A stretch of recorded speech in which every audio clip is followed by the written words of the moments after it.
Assalamualaikum warahmatullahi wabarakatuh. Perkenalkan, nama saya Salma Sajidah dari kelas C3 Akuntansi NPM 10219052 Universitas Digital Teknologi. Video ini dibuat untuk memenuhi tugas kreativitas dan inovasi bisnis. Di sini saya akan menjelaskan mengenai ruang lingkup manajemen kreativitas dan inovasi bisnis. Tapi sebelum itu, alangkah baiknya kita mengenal pengertian dari manajemen, kreativitas, dan inovasi.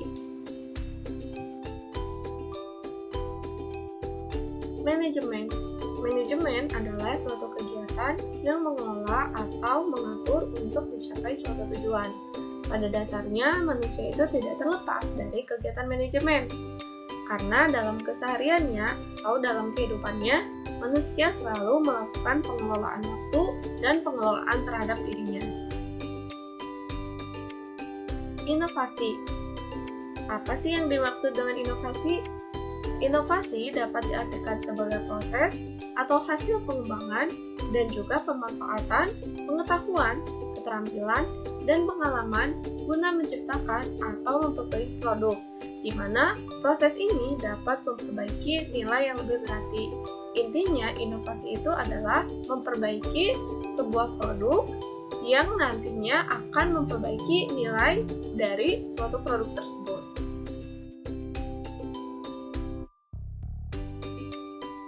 Berikut adalah contoh perusahaan yang mengelola inovasi dengan baik, yaitu adalah perusahaan Apple.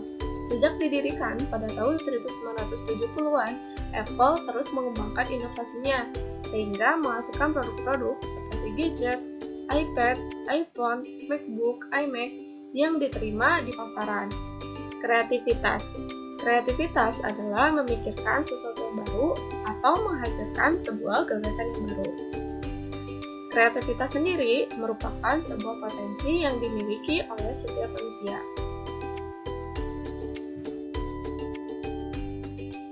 Tujuan kreativitas. Yang pertama, menciptakan hal baru. Yang kedua, menghasilkan sudut pandang baru oleh seseorang terhadap suatu masalah. Yang berikutnya adalah tujuan inovasi, yaitu meningkatkan kualitas produk dan memperluas jangkauan pasar. Konsep kreativitas. Yang pertama, proses. Proses merupakan bagian yang paling penting dalam pengembangan kreativitas.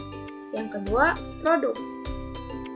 Definisi kreativitas berdasarkan produk merupakan upaya kreativitas yang berfokus pada produk atau apa yang dihasilkan oleh individu, baik sesuatu yang baru ataupun sebuah penggabungan yang inovatif.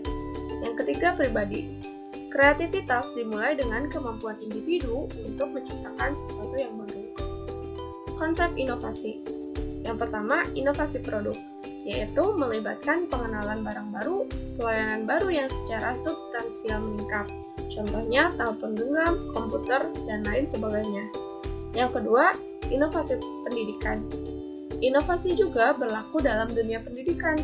Contoh adalah penerapan kurikulum yang diterapkan oleh sekolah. Yang ketiga, inovasi teknologi, di mana inovasi di bidang teknologi ini sangat berkembang pesat, yang membuat manusia dapat berinteraksi dengan siapapun tanpa batas. Ini dibuktikan dengan kehadiran media sosial seperti Facebook, Twitter, dan Instagram. Selanjutnya, inovasi kebudayaan, yaitu budaya erat kaitannya dengan kehidupan bangsa. Inovasi dalam bidang budaya dapat berupa festival kebudayaan ataupun festival lainnya. Contohnya adalah festival batik. Ruang lingkup kreativitas. Yang pertama, ide. Sebuah pemikiran kreatif yang mengakibatkan seseorang untuk menghasilkan suatu ide. Ide di sini haruslah unik dan belum pernah terpikirkan sebelumnya. Ide adalah suatu pemikiran yang menciptakan solusi untuk mengatasi masalah yang ada di masyarakat. Yang kedua adalah produk. Produk merupakan salah satu bentuk kreativitas. Hal ini karena menciptakan suatu produk diperlukan suatu proses kreatif sehingga produk tersebut dapat memenuhi harapan konsumen dan terlihat berbeda dari yang lainnya. Yang ketiga adalah gagasan. Kreativitas juga dapat dituangkan dalam sebuah gagasan. Gagasan yang dimaksud merupakan gagasan untuk mengatasi masalah. Gagasan dapat disampaikan secara langsung maupun tulisan melalui buku, publikasi, dan lain-lain.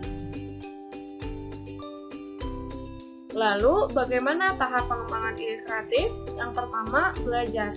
Pembentukan ide desain dimulai dengan tahap pembelajaran dan pemahaman yang mendalam tentang dasar-dasar desain yang ingin diciptakan. Yang kedua, pelatihan. Pelatihan sangat penting untuk mempelajari bagaimana melakukan sesuatu dengan benar. Yang ketiga, investigasi. Investigasi sangatlah penting untuk menghasilkan ide-ide yang faktual dan relevan. Yang keempat, pencerahan. Yang kelima, ideasi. Dan yang keenam adalah eksekusi. Sekian yang dapat saya sampaikan. Kurang lebihnya mohon maaf apabila ada kesalahan. Wabillahi taufiq wal hidayah. Wassalamualaikum warahmatullahi wabarakatuh.